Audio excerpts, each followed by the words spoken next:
Hey Frontline fans, welcome back to Comic Frontline fans. You're back with me, Mike Spider Slayer, getting ready to do that all-important comic book review so you, the fans, can make a decision what comic books to buy. And today, guys, I never thought I would be reviewing a book named Snotgirl. Yes, that's right, guys. You heard it right here. Snotgirl, issue number 1. Now, this book is written by Brian Lee O'Malley, and the drawings are done by Leslie Hung. The artwork in this book, surprisingly, is really well done. Like the character expressions, love the soft coloring in the book. Kind of fits the way it is. The paneling is really well done. When I explain the story, you'll understand why it really fits the book. All the lettering and the narration and everything else. But it is a nice book to look at for the characters that are inside of it. It's very clean. It's detailed. It really fits the style of book that it is and the story that it's really trying to tell here. So awesome looking artwork. That I can definitely give it 100% here. So very creative and very modern in today's society when you're reading this particular issue. So let's talk about this story. What is Snotgirl? What is it about? Did I like it? Will I be ripping it up? Will I pick up issue number 2? So the beginning of this book starts off with this character. Her name is Lottie Pearson, and she is a fashion blogger. She's got all kinds of, followers online and whatnot, and but when it comes to real friends, she doesn't have any true friends. She's just really famous online. And she was supposed to meet up with some friends for like this hate brunch or whatnot to pick on other people because it's like she's this fashion model and she thinks she's perfect and she has all these little perfect friends. But really on the outside, she may be popular online, but when it comes to real friends, like true friends, she doesn't have anybody, and she's actually searching for that true friend. And in many ways in life, that's what life deals you.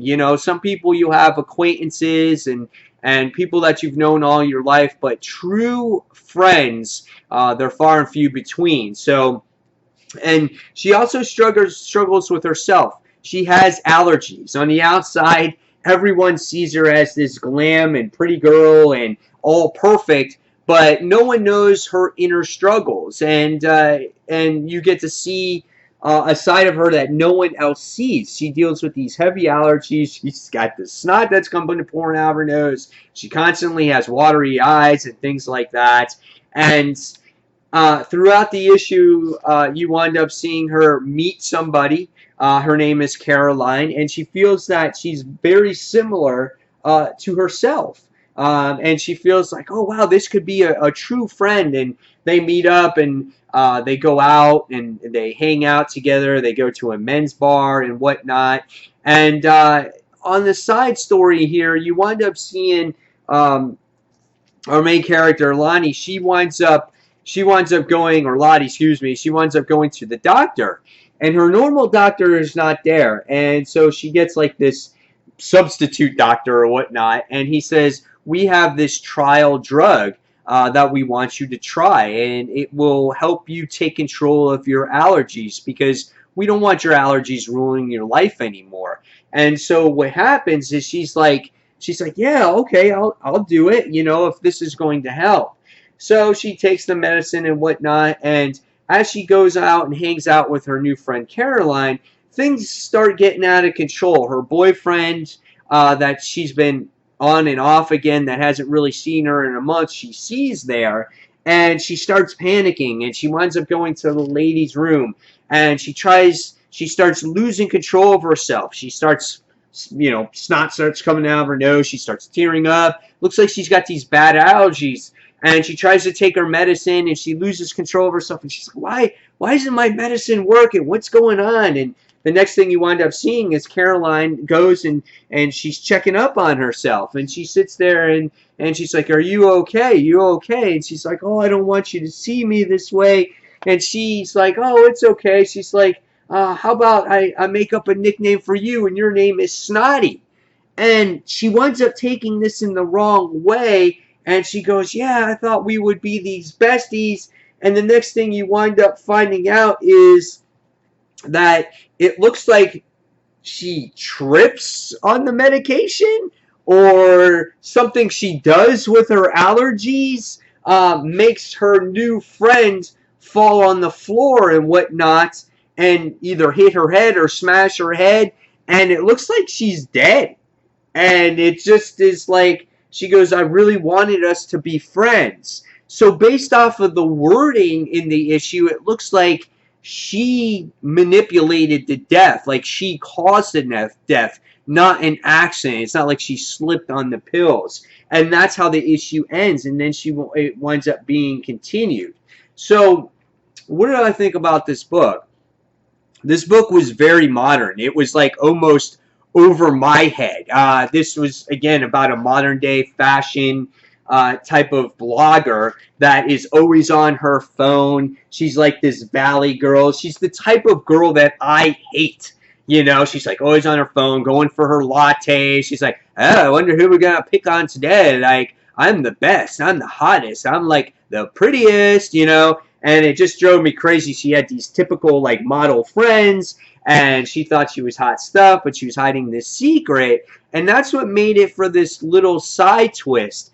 And it's kind of just like, wow, how is she going to handle these, you know, how is she going to handle this death? And does her sickness or this medicine that this doctor gave her these crazy powers? I don't know. I'm not sure. But again, it was just a modern day thing. You constantly saw her talking about herself. You saw her constantly on the phone.